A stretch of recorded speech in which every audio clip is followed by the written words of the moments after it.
Figure the uplocker guys, let's kanang mag ato i-block ang Internet Explorer. Ato i-block ang Internet Explorer og music using Windows Server 2019 to Windows 10. Arin na to i-block sa Windows 10. Ma-open pa ni siya awa. So first mag-create ta og policy. Unsa man nga policy? Uplocker policy buang. Hati na lang ko video. New. Ano, sabi niya lang. New ka bisa kung sa nga nimo uplocker. Uplocker utang na tong atong i-con is ang Internet Explorer o ang music. And then naka-create na kag policy. Okay. Okay, oy, dugon click oy. Okay. And then imo na siyang i-edit. Edit na mo siya. Ato kas policies guys. Windows. And then security settings.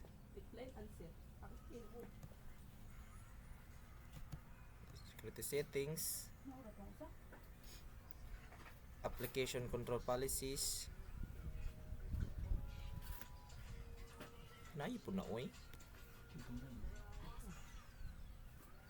And then there is a blocker. Ato na siyang i-enable ang blocker. Configure, check, apply. So nag-on na itong blocker. Excuse me sir. Are sa executable rules, ato siyang mag-create default rules ta para na yung mga default, and then mag-create tag new rule. Unsa ba natong kanay atong purpose ni create new rule? Unsa man natong i-kuan? Deny na. Deny sa everyone sa Windows 10. User sa Windows 10. Next, path na to. Next, mag-browse ta og unsa to atong i-kuan. Windows C, program files. First na to i-kuan is Internet Explorer nasa. Okay. And then next, exemptions na. Next, and then magpuri kag makagbuta kag create description. Optional ra create. So naka-deny na sa Internet Explorer. Next, mag-create po tag new rule para sa music player. Same ra pa process. Next, deny. Next, path. Next, browse folder. Ato kas local disk C, program files, o pagkataon nimo ang Windows Media Player. Click. Okay. Next. And then next. And then create. So naka-block na ta. Mana goods na. Napatay usbon diri sa system services. Need ni nato on ang application identity. Nganuman. Okay. Dili nimo gana application. Dili mo gana ang uplocker kung dili ni on ang kani application identity para application identity. Ang purpose ng system services dire kay para mo-automatic siya on dito sa Windows 10. Nauna next back na right ato na siyang ibutang ato sa atong OU. Gibutang na ko diri sa OU katong si computer na mo kani which is kaning desktop mo ni name atong Windows 10 desktop 9 na. And then since na naman dira ato na siyang link ang atong gibuhat IE. Okay, na link na, mag GP update ta. GP update, mag GP update ta diri sa Windows sa 19 MD GP update force.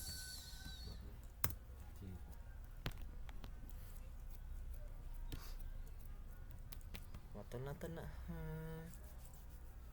Everyone. Kopas. Complete na dere adto na punta mag-update sa Windows 10. Ato sa pangkuan.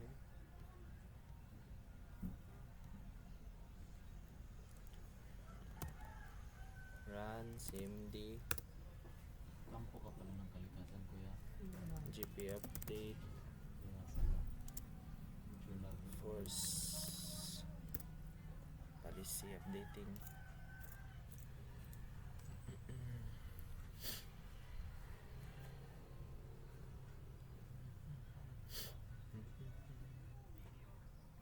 Complete success. And then atong tanaw services na emergency services that MSC ano to nag-run out atong gion nga application identity. Tara nag-running na ang application identity atong i-try. Hindi pa ni siya muna gana kay bago pa man need pa na ako sa i-restart.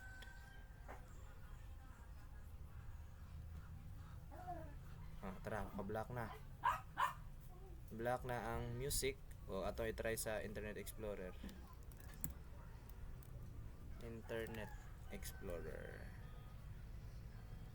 Ni ka-block all goods.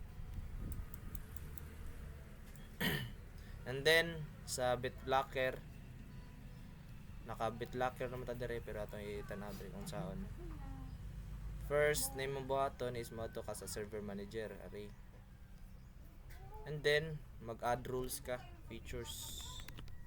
Na-install naman namo ang BitLocker dire.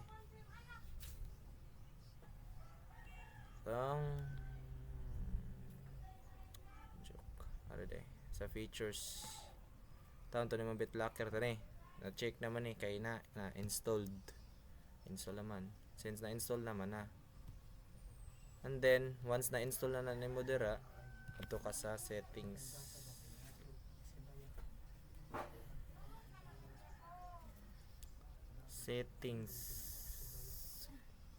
Search na to BitLocker. Manage BitLocker. O gawas na siya dire kay na-install naman dire. Since man naman na dire sa system and security, tara ka ni BitLocker. Na.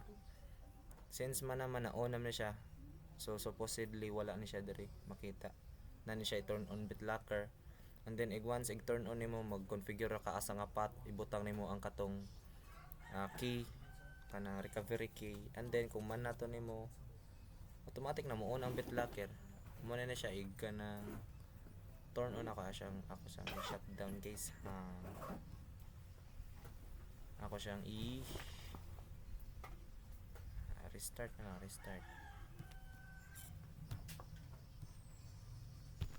start na to para pakita na to. So naman shock mo.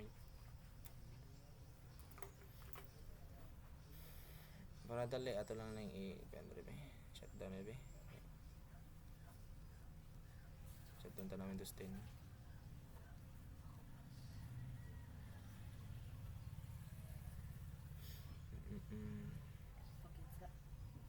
Tara, mo ni BitLocker guys.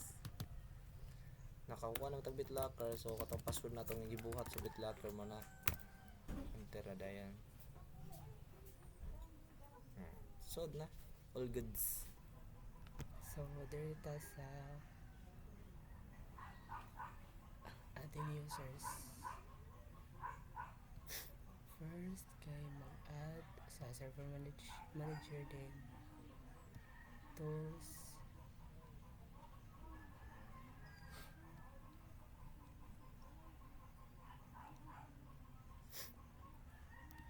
Active Directory. Then, arita sa users. At tag users diri, for example, Arlene.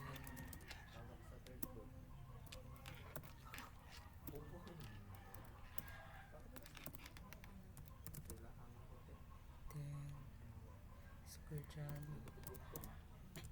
Gidaman. Tagat ko. Gidaman.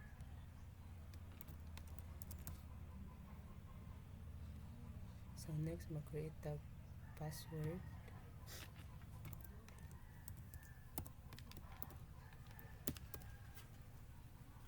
Makawa. Uy! Then next, okay, does it match?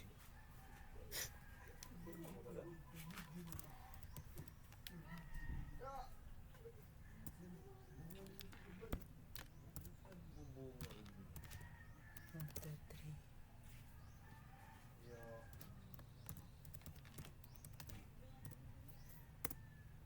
So next, pangitawag to na ito ang na-create nga user, then right click properties. So member of add admin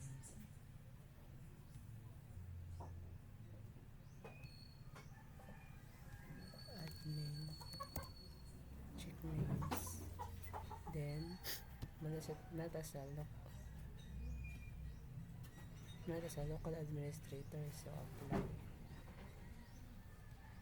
Okay, so next ato ta sa data encryption, so which is nag-hide tag folder diri sa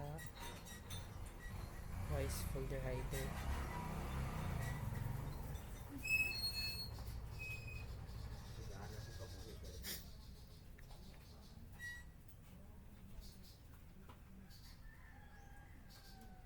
So mag-add tag folder diri, new folder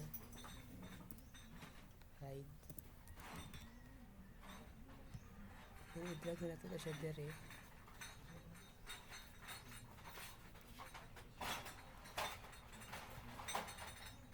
Then ano na to siya, na-hide na siya. Is Mas lamit to sa post so na to pag tanaw sa event viewers. First ato ka sa tools, and then ato sa event viewer.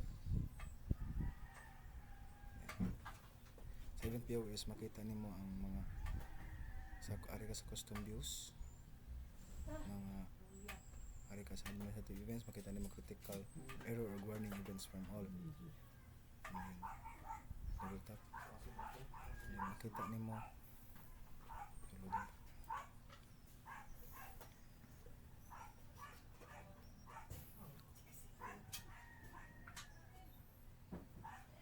makita nimo diri ang mga ibang configure nimo, like another yung warning. Tara. And then tapos ang error ipang config nimo. Yeah, sa window logs, Mainlag ko sa akong kuan niyo. sa window logs nadiri ang katong makita nimo ang sa application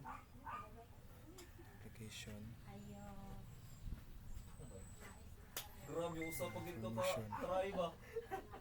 information Ami ah. nakari ka sa security set, ang auditing, then ang sa setup,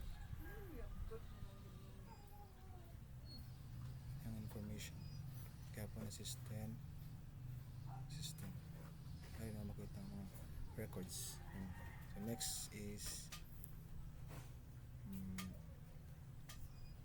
the Windows security. So Windows security is nilira sa settings, and then ari mo na siya ang Windows security. So ari sa Windows security is pwede ka uninstall og apps, kausap ka sa display sa imong laptop or sa PC, sa device, sa network, sa internet, sa information account, and is to access. So that's all. So first is we have to create an OU. So you have to go to the server manager tool, active directory user and computer. So first is, so example, I already make the OU for BIS IT student. So to create this, you have to right click the domain, new, and then to create an OU. This is how you create the OU. And you have to input the name, and then okay.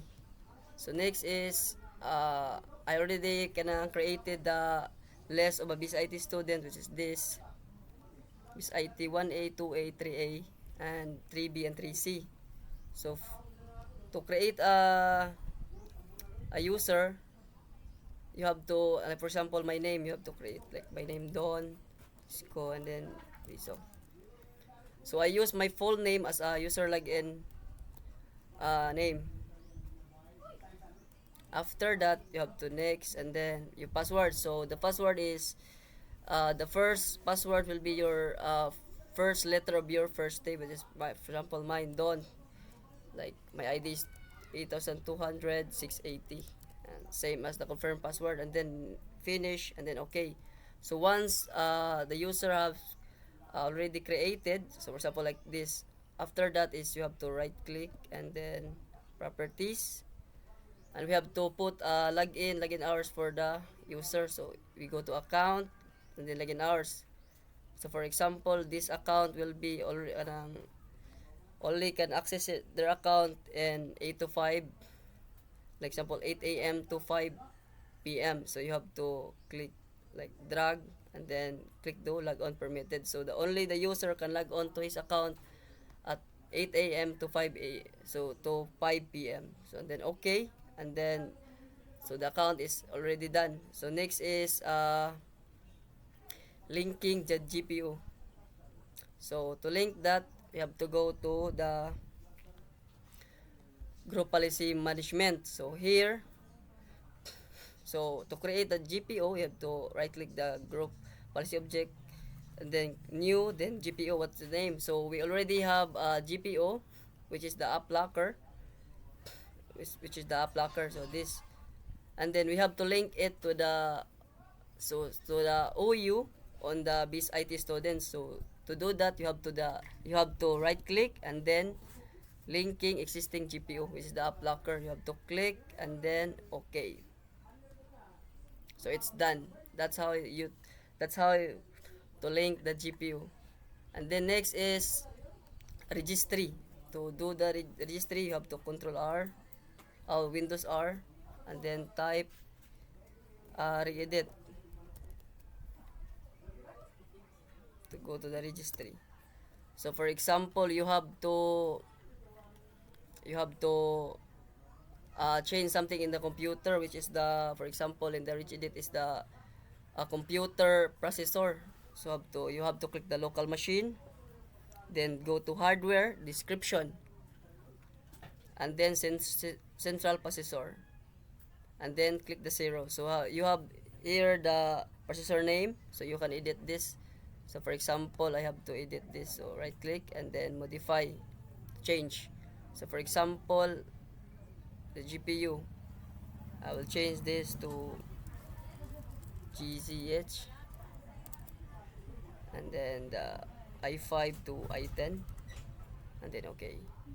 To see the result of that, how it changes, we have to Control R, and then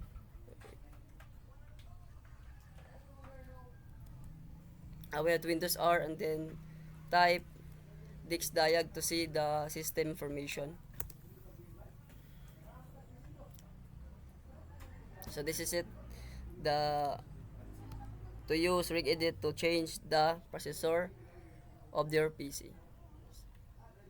So that's it. Dito security config. So, arita sa tools. Group policy. Atas default domain policy. Edit. Next, ito sa policies. Under the computer configuration. And then Windows settings. Yeah, security settings, account policies, yeah, password policy. So are makita nimo diri ang minimum password length, Ari, pwede naman ni siya usbon o pwede ba nimo siya i8 or i9 din na ano na siya ang minimum password length sa characters na o pwede ba nimo enable ang password must meet complexity requirements, disable na para okay rag mga sayon nga passwords. And then ano na siya, let's proceed sa kuan update services sa Windows update, no? So dili tanawon ta nato Windows update ug maka-update ba ta.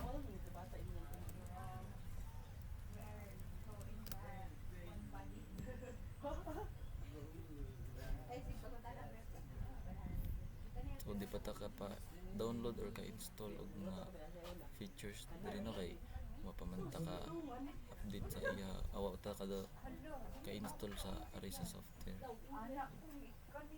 So ari ta sa add roles and features. So next. So ari sa server roles, pangitawan nimo ang kani Windows Server. Add features, Windows Server update services. Next. Ano siya? Next. So ari siya sa store updates following. So mag-asa nimo to i-download ang path. So adto ta sa C, adto ta sa library. Adto ta sa this PC, local disk. So i-copy nimo siya. Ang kanina sa babaw ka na. Copy na nimo. Next. Paste nimo diri.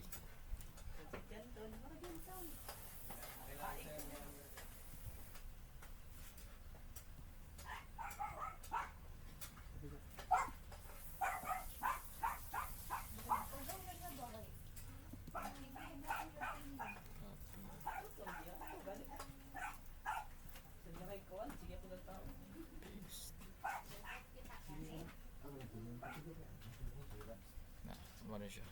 So ato siya gi-copy nga to sa C, local C. Next sa Japan, next. And then install. Pabutan na nato siya.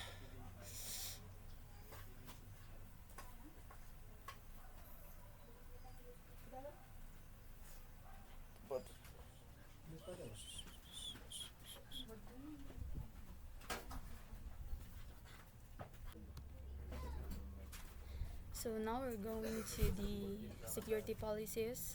So we have your Windows R. Then type kaog, sigpo, then okay. So we have here the policies, which is Arisar is maka-manipulate ka, which is maka-handle ka sa iyang password.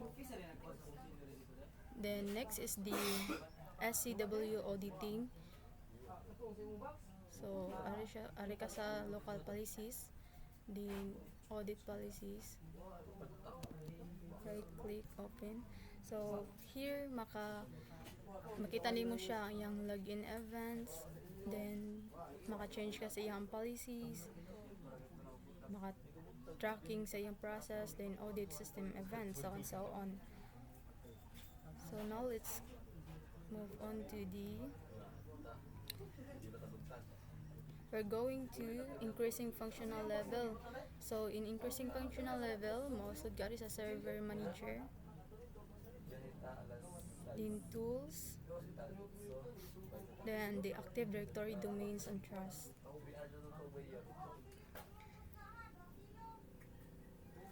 So mo ni siya ato ang domain, then ari ka sa raise domain functional level. So here makita nato siya ang iyang domain name, which is jk.com. Yeah, this domain is operating at the highest possible functional level. So okay na siya kay naka-indicate naman siya diri nga sa iyang domain name, which is functional. And close. So that's all. So, first, i-configure na ko is Windows Firewall. So, to check if connected na ba to siya. So, ari lang tas Windows R. Then, control. Then, system and security. Then, ari sa Windows Defender Firewall. So, since connected naman siya, so, mag-block na lang ta. So, ari ta sa search lang na tong Windows Defender Firewall. So, dara. Then, ari lang ta sa outbound rules. Then, i-right click. Then, create lang tag new rule. Then, next na siya.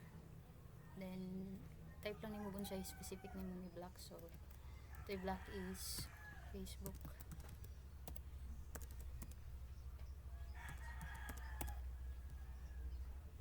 Then, next na siya. So, block the connection. Next na siya. Pangalan na to Facebook. Since mama na itong i-block. So, dara. So, then ato i-check kari sa internet kung na-block bagod siya.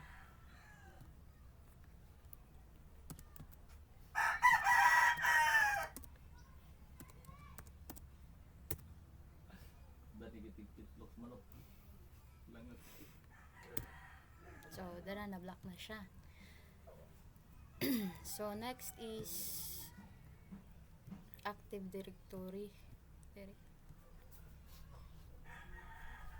So, ari lang ta sa server manager. Ari lang ta server manager. Then, add rules lang ta.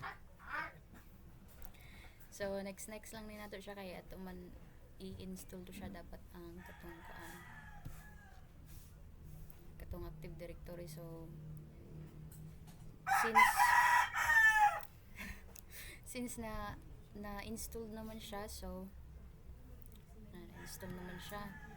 So, ato tanawon adto sa tools kung na ba. So, dara Active Directory. So, dara click lang na nato, then mag-add ta og user. Mag-add ta og user. Kailangan sa yung ano ko eh.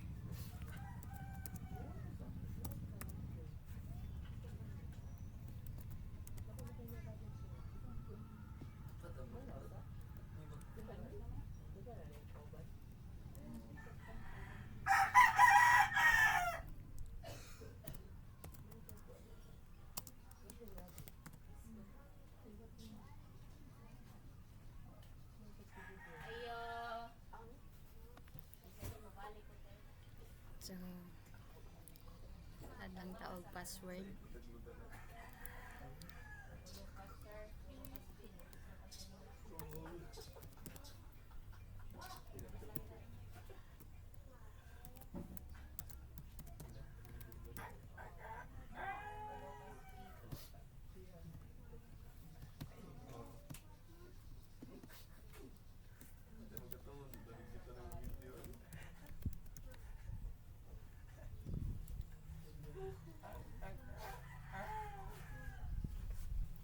So, ato i-check kung na-create na ba siya. So, dara nabuhat naman siya. So, ato i-login diri sa Windows 10.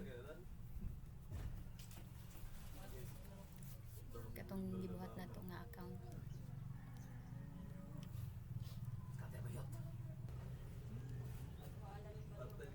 So, ito lang itong i-login na itong gibuhat nga user ari.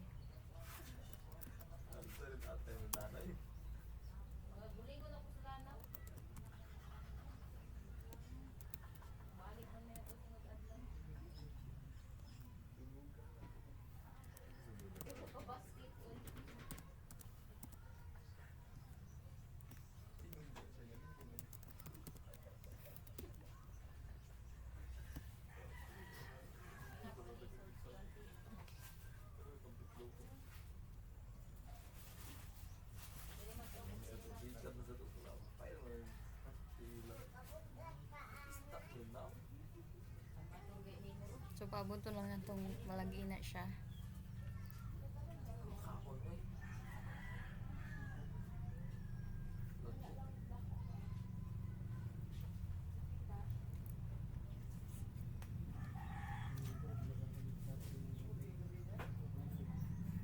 So dara nalagin na ang atong gibuhat nga user, which is ang ShyArc. So next is data security. So magbuhat lang ta diri og folder.